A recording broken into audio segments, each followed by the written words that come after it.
चुनाव आयोग भी अब सरकार का ही हिस्सा है। संविधान ने तो चुनाव आयोग को स्वतंत्र रखा था। अब जो मानना है, जिस तरह का चुनाव आयोग जिस चाल और चरित्र का जिस तरह से उन्होंने दिखाया है, इस हिसाब से चुनाव आयोग बिल्कुल मोदी सरकार की जिस तरह से हत्या की जा रही है, सारे संवैधानिक संस्थाओं पे जिस तरह से सरकार ने कब्जा करके रखा है मोदी सरकार ने, और उनके ऊपर जो आरएसएस का जो तंत्र है, पूरी तरीके से बोलने की आजादी को खत्म की जा रही है। मीडिया को जिस तरीके से कैप्चर किया गया धीरे धीरे और एक एजेंडे पे चलाया जा रहा है, सारे संवैधानिक तंत्र को अपने कब्जे में ले लिया गया है। और चुनाव आयोग भी अब उसके दायरे से महाराष्ट्र के चुनाव में वोट की चोरी की गई, किस तरीके से वोट परसेंटेज को बढ़ाया गया, कितने फर्जी वोटर्स को जोड़ा गया, कितने फर्जी वोटर के थ्रू वोटिंग कराई गई है, जिस तरीके से एक विधानसभा में 1 लाख से ज्यादा नए और फर्जी वोटर जिन्होंने वोट किए और प्रत्याशियों की हार जीत जो तय की गई चुनाव आयोग की तरफ से, ये बिल्कुल शर्मनाक है। और मोदी जी का काम क्या है? आना और रिक्वेस्ट करना और बिहार को ठेंगा दिखा के चल जाना। उसके अलावा किए क्या है? 2013 के पहले का वो शिलान्यास कर दिया गया था। मोदी जी को आ जाए हुए 11 साल हो गए। वजीरगंज स्टील प्लांट, जो एरू स्टील प्लांट है, उसका काम नहीं हो सका। आप गुरारू में चीनी मिल था, वो इसी तरह है। क्या मोदी जी 10-11 साल में बिहार के लिए छोड़िए ना, गया के लिए क्या कर दिए मोदी जी, ये बताएं। नमस्कार, आप देख रहे हैं नेशनल दस्तक और मैं हूं आपके साथ अमन। हमारा विशेष कार्यक्रम बिहार बोल रहा में आपका स्वागत है। बिहार के हम हर एक सीट पे जा रहे हैं और जनता से बात कर रहे हैं। इसी बीच हम अभी गया जी में मौजूद हैं और हमारे साथ कांग्रेस के युवा नेता अमित चंद्रवंशी हैं। बात करेंगे, चुनाव की भी तैयारी कर रहे हैं और जिस तरीके से वोट चोरी को लेकर कल दिल्ली में एक तमाम विपक्ष सांसदों का एक बड़ी चुनाव आयोग के खिलाफ रैली हुई, उस विषय पे भी बात करेंगे। सबसे पहले बहुत बहुत स्वागत हो। धन्यवाद अमन।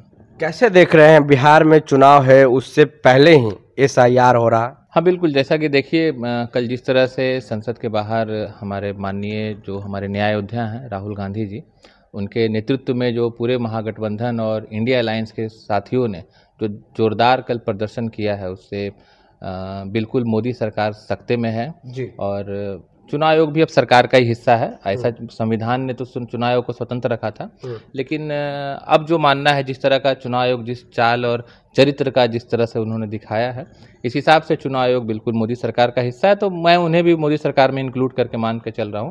तो मोदी सरकार के विरोध में, चुनाव आयोग के विरोध में जिस तरीके से कल जोरदार प्रदर्शन हुआ है, और जैसा कि देख रहे हैं SIR जो लेके बिहार में आया था, चुनाव आयोग एक मनसे से लेके आया था, वो सरकार के बिल्कुल मोदी सरकार के एजेंट के रूप में जो कार्य कर रहा है। तो इसका पर्दाफाश जो किया है हमारे माननीय नेता राहुल गांधी जी ने, वो देखने लायक है और लोगों की समझ में ये बात आ रही है, लोगों का जो समर्थन उनको मिल रहा है, ये बहुत अच्छी बात है पूरे इंडिया अलायंस के लिए, कांग्रेस पार्टी के लिए, कि लोग समझ रहे हैं किस तरह से वोट चोरी की जा रही है सरकार की तरफ से। कल देखा जाए तो डिटेन भी किया गया था, तमाम सांसदों को बस में लेकर जेल भेजा गया, उसके बाद हालांकि छोड़ दिया गया। तो सरकार रोकना चाहती है क्या? तो अघोषित लोकतंत्र इसी को बोलते हैं ना, अघोषित आपातकाल है लोकतंत्र की। जिस तरह से हत्या की जा रही है, सारे संवैधानिक संस्थाओं पे जिस तरह से सरकार ने कब्जा करके रखा है मोदी सरकार ने, और उनके ऊपर जो आरएसएस का जो तंत्र है, पूरी तरीके से बोलने की आजादी को खत्म की जा रही है। मीडिया को जिस तरीके से कैप्चर किया गया धीरे धीरे और एक एजेंडे पे चलाया जा रहा है, एजेंडा क्या, प्रोपेगेंडा जिसको बोलते हैं, उस पे काम कर रहा है। सारे संवैधानिक तंत्र को अपने कब्जे में ले लिया गया है और चुनाव आयोग भी अब उसके दायरे में है, बिल्कुल सरकार के दायरे में है। तो अभी हमें डिटेन करे, पकड़ के रख ले, जेल भेज दे, हम तैयार हैं। पूरे कांग्रेस के साथी और जो भी इंडिया अलायंस के साथी हैं, हम लोग मजबूती से खड़े हैं अपने न्याय योद्धा के साथ। तो इससे कोई फर्क नहीं पड़ने वाला है हमें।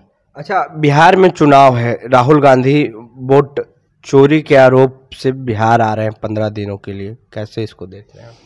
हाँ, वोट चोरी जिस तरह से हमारे माननीय नेता का जो उन्होंने प्रेजेंटेशन दो दिया और मीडिया में जिस तरह से वो लेके आए और सारा पर्दाफाश किया उन्होंने, किस तरीके से महाराष्ट्र के चुनाव में वोट की चोरी की गई, किस तरीके से वोट परसेंटेज को बढ़ाया गया, कितने फर्जी वोटर्स को जोड़ा गया, कितने फर्जी वोटर के थ्रू वोटिंग कराई गई है, जिस तरीके से एक विधानसभा में 1 लाख से ज़्यादा नए और फर्जी वोटर जिन्होंने वोट किए और प्रत्याशियों की हार जीत जो तय की गई चुनाव आयोग की तरफ से, ये बिल्कुल शर्मनाक है और आश्चर्यजनक है।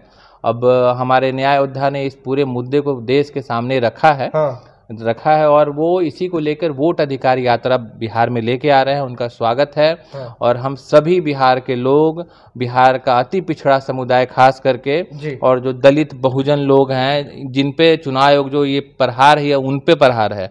हमारे वोट को चोरी की जा रही है, हमारा वोट काटा जा रहा है, वोटर लिस्ट से नाम काटा जा रहा है, हमें इस अधिकार से वंचित रखा जा रहा है कि हम चुनाव में हिस्सा ले सके, लोकतंत्र में भागीदारी ले सकें। जब हमें इससे वंचित रखा जा रहा है, हमारी आवाज बन के माननीय न्याय योद्धा राहुल गांधी आ रहे हैं और हम उनके खैर मकदम के लिए तैयार हैं बिहार में। और हमारे कांग्रेस के सभी साथी, सभी पिछड़ा दलित जितने बहुजन अल्पसंख्यक लोग हैं, सब तैयार हैं पूरी तरीके से। कितने लोग साथ चलेंगे राहुल गांधी? अरे हुजूम रहेगा, लाखों लोग का हुजूम रहेगा, लाखों लोग रहेंगे। आप गिन नहीं पाइएगा। सासाराम से जो जनसभा होगा और उसके बाद से गया में आएंगे, नवादा जाएंगे, जहानाबाद नवादा, राजगीर और वो नालंदा का सीमा होते हुए, शेखपुरा होते हुए, जमुई होते हुए पूरे बिहार की यात्रा करेंगे। और गांधी मैदान में जब समाप्त होगा तो देखने लायक नजारा रहेगा। बिहार के लिए ऐतिहासिक दिन है। हम लोग 15 दिन के लिए बिहार में ही रहेंगे राहुल गांधी? पूरे 15 दिन के लिए बिहार में रहेंगे। वो बीच में 1-2 दिन का उनका ब्रेक है, 1 दिन का, तो लगातार लेकिन वो बिहार में ही रहेंगे। और उनकी यात्रा की जोरदार तैयारी चल रही है हम लोग की तरफ से। लगातार हम लोग तैयार हैं, सारे सिपाही जो उनके हैं, सच्चे सिपाही, सभी हम लोग तैयार हैं पूरी तरीके से। स्पेशल इंटेंसिव रिवीजन हुआ बिहार में और तेजस्वी यादव राहुल गांधी ने इसकी पोल खोल दी है और उनका कहना है कि वोट चोरी हो रही है और लगातार चुनाव आयोग से सवाल पूछना चाह रहे हैं लेकिन वो जवाब नहीं दे रहे हैं। तो ऐसे में 65 लाख लोगों का जो वोट कटा है उसका डाटा भी प्रकाशित करने से मना कर रही है। हाँ बिल्कुल। बीच में तो जिस दिन राहुल गांधी जी ने जो वो प्रेस वो रिलीज किया था, अपना जारी प्रेस कॉन्फ्रेंस किया था, उसके बाद तो चुनाव आयोग की साइट भी बिहार में कुछ देर के लिए बंद हो गई थी, ये भी देखा गया। अब चुनाव आयोग का जो मनसा है उन्होंने तो जगजाहिर कर दिया है। अब गया विधानसभा की बात करूं तो 23,000 नाम काटे गए हैं। 23,000? जी। टेकारी विधानसभा की बात करें तो 33,000 लगभग नाम काटे गए हैं। जहां से आपकी तैयारी, जहां से हम लोग की तैयारी है, जहां से हम लोग चुनाव लड़ते हैं, कांग्रेस पार्टी चुनाव लड़ती है, तो इतने लोगों का नाम काट दिया गया है। मेरा ये मानना है कि जब SIR इस तरह का जो प्रक्रिया है, ये एक लंबी प्रक्रिया, इसको इतना आनन फानन में क्यों किया गया? इसकी जवाबदेही तो चुनाव आयोग ने तय नहीं करी, ना उन्होंने जवाब देने की उनकी तरफ से कोई बंदा आया है। जब 2003 में इस तरीके का कार्यक्रम चलाया गया था और जब भी ये होता है, ये एक लंबी प्रक्रिया है। 2, 4, 6 महीने, 7 महीने, 8 महीने आप समय दीजिए। इतनी जल्दीबाजी और आनंद फान में, लेकिन वो इसीलिए कर रहे हैं कि उन्होंने महाराष्ट्र में नाम जोड़ के वोट चोरी किया। अब चाह रहे बिहार में नाम काट के वोट चोरी करें और चुनाव को प्रभावित पूरी तरह से करना है। उनको किसी तरह से बीजेपी और जो RSS की टीम है उसको बिहार की सत्ता पे काबिज करना है। इसी के लिए चुनाव आयोग पूरी बैटिंग कर रहा है। ऐसे में मतलब क्या चाहते हैं कि महागठबंधन कमजोर हो जाए? आपके वोटर का नाम काटा जा रहा है। बिल्कुल जगजाहिर है कि जो बहुजन है, दलित हैं, अति पिछड़े हैं, ये किसके वोटर हैं? खासकर जब से हमारे न्याय योद्धा ने अति पिछड़ों का जो नारा लगाया है कि आइए और सत्ता में भागीदारी दीजिए, तो उसके बाद से वो जो वेब एक बन रहा है और जो एक माहौल तैयार हो रहा है उनके लिए, तो चुनाव आयोग तो चाहेगी कि इनका नाम ही कट कर दें। इनके पास उनका जो हुक्मनारा है, उनके ऊपर जो बैठे हुए RSS और वो जो मोदी के विंग है, वो तो ऊपर से आदेश कर दिए होंगे चुनाव आयोग को। चुनाव आयोग के पास कोई ऑप्शन है नहीं। तो यहाँ चूंकि बिहार की जनता सजग है, इतिहास गवाह है, कोई भी क्रांति हुई है तो बिहार उसका सिरमौर बना है। तो आज देखिए, जब महाराष्ट्र में वोट चोरी की गई तो देखिए शांति रहा। आज देखिए बिहार की जनता पहले से सजग है और हम लोग यहाँ क्रांति लेके आएंगे। इस चीज को बीजेपी ये समझ ले, कोई हम लोग पीछे हटने वाले नहीं हैं। बिल्कुल ना कांग्रेस पार्टी पीछे हटेगी, ना हमारे नेता पीछे हटेंगे, ना हम लोग पीछे हटेंगे। डट के मुकाबला करेंगे, साथ में खड़े रहेंगे और चुनाव आयोग की मंशा पे पानी फेर देंगे। तो आपका ये आरोप है कि बीजेपी और चुनाव आयोग दोनों मिली हुई है? हाँ बिल्कुल, मिली हुई क्या है, दोनों एक ही है। मिलना तो अलग होता है। मिलना जब ये होता है ना कि दो अलग अलग एंटिटी रहे तो उसको मिलना कहेंगे। आज के परिप्रेक्ष्य में हम मानते हैं कि सब सरकार का अंग है और कोई स्वतंत्र निकाय नहीं रह गया है, कोई ऑटोनोमस बॉडी नहीं रह गया, कोई संवैधानिक निकाय नहीं रह गया। सब सरकार में मर्ज हो गया है। बीजेपी और RSS में सारे मर्ज हो चुके हैं। सुप्रीम कोर्ट शायद फटकार लगाई है। अब सुप्रीम कोर्ट फटकार लगाई है तो उसका असर कितना होता है?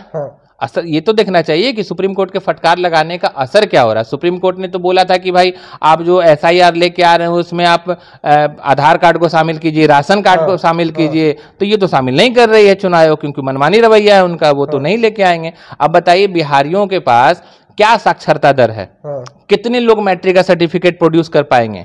जो कामगार यहाँ रहते हैं 2 करोड़ 3 करोड़ जो पलायन करके बाहर चले गए हैं, लगातार जो बाहर रह रहे हैं, वो आ रहे हैं क्या अपना वो नाम दर्ज कराने के लिए? उन लोगों का भी नाम काटा गया जो पते पे नहीं पाए गए। उनको तो पता भी नहीं होगा उनका नाम कट गया है, पते पे नहीं पाए गए, बेचारों को क्या पता होगा। हालांकि पलायन कर रहे हैं लोग तो बिहार आते ही हैं परवा में या फिर वोट देने के लिए। इसीलिए बोला जा रहा था ना कि आप समय दीजिए, अभी आने वाला है छठ महापर्व हम लोग का बिहार में आने वाला है, दुर्गा पूजा आने वाला है, तो इस समय वो कामगार वापस आते हैं अपने घर, तब वो देखेंगे कि उनका नाम। आप समय दीजिए इन चीजों के लिए, आप इतने आनंद फानंद में क्यों? बस एक ही सवाल हमारा है कि आप समय दीजिए। एक अंतिम सवाल ले लेते हैं, अभी चुनावी मैदान में है, चुनाव नजदीक है, क्या बिहार में इस बार किसकी सरकार बनेगी? आप भी टेकारी से चुनाव लड़ना चाह रहे हैं? नहीं, मैं गया विधानसभा से, सॉरी माफ कीजिएगा, गया से चुनाव लड़ना चाह रहे हैं? जी, चुनाव लड़ना देखिए पार्टी तय करती है। हम लोग सिर्फ एक सिपाही हैं, अपने क्षेत्र में मजबूती से पार्टी के लिए काम करते हैं, एक विचारधारा से जुड़े हुए हैं और पार्टी के लिए लगातार काम करते आ रहे हैं पिछले 7-8 सालों से। तो हम उसी विचारधारा को पार्टी की विचारधारा को आगे बढ़ाते हैं लोगों तक। तो लेकिन मैं ये कहूँगा आने वाले विधानसभा चुनाव में हम लोग 200 से ऊपर सीटें जीत के आने वाले हैं। पूरी महागठबंधन और इंडिया अलायंस की सरकार बनेगी, इसमें कहीं से कोई दो राय नहीं। अगर कोई कहीं भी कुछ इफ एंड बट में है तो वो क्लियर कर देना चाहता हूँ कि हम 200 पार हैं इस पर। मोदी जी बिहार आते हैं और रिक्वेस्ट करते हैं जनता से कि फिर से एनडीए की सरकार बनाई है। तो मोदी जी का काम क्या है? आना और रिक्वेस्ट करना और बिहार को ठेंगा दिखा के चल जाना, उसके अलावा किए क्या है? आज हमारा गया में देखिए स्टील प्लांट का 2013 के पहले उसका वो शिलान्यास कर दिया गया था। मोदी जी को आ जाए हुए 11 साल हो गए। वजीरगंज स्टील प्लांट जो एरू स्टील प्लांट है उसका काम नहीं हो सका। आप गुरारू में चीनी मिल था, वो इसी तरह है।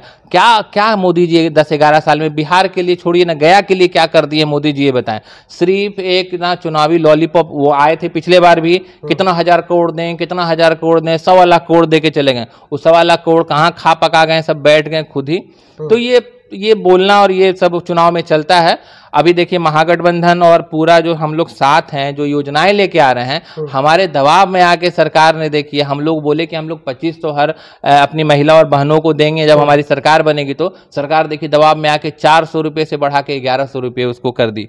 वृद्धा पेंशन को 125 यूनिट बिजली, हमारे 200 यूनिट के दबाव में वो 125 यूनिट। तो विपक्ष के रोल में हम लोग सफल हैं और पब्लिक ही समझ रही है इन चीजों को। तो हम लोग सत्ता में आने में क्या करेंगे, ये पब्लिक को बस हमें समझाना है, कन्विंस करना है। इन्हीं बातों को हम आगे लेके जा रहे हैं। शुक्रिया अमित जी। तो ये थे हमारे साथ कांग्रेस के युवा नेता अमित चंद्रवंशी। और राहुल गांधी की जो वोट चोरी के खिलाफ बिहार में यात्रा होने वाली है, स्पेशल इंटेंसिव डिवीजन के खिलाफ जो यात्रा होने वाली है, वो लगातार राहुल गांधी 15 दिन बिहार में ही रहेंगे और पूरे बिहार में घूमेंगे और लोगों को बताएंगे कि जो SIR हुआ, स्पेशल इंटेंसिव रिवीजन, ये गलत है, इससे लोगों का वोट चोरी हो रहा है। और इन्होंने एक और आरोप लगाया है कि जो भी वोटर का नाम कटे हैं वो महागठबंधन का वोटर के नाम काटा जा रहा है। और इन्होंने कहा है कि चुनाव आयोग बीजेपी साथ मिलकर काम कर रही है। पूरी बातचीत में आपकी क्या राय है? प्रतिक्रिया देने चौकड़ों में। नेशनल दस्तक के लिए अमन गया जी। नेशनल दस्तक की आपसे गुजारिश है कि अगर इसको बचाना चाहते हैं तो नेशनल दस्तक को सब्सक्राइब करने के लिए रेड कलर के सब्सक्राइब बटन को दबाएं, फिर बेल आइकन की घंटी दबाएं। नेशनल दस्तक को बचाने के लिए बहुत जरूरी है कि हर खबर को शेयर करें, लाइक करें, कमेंट जरूर करें।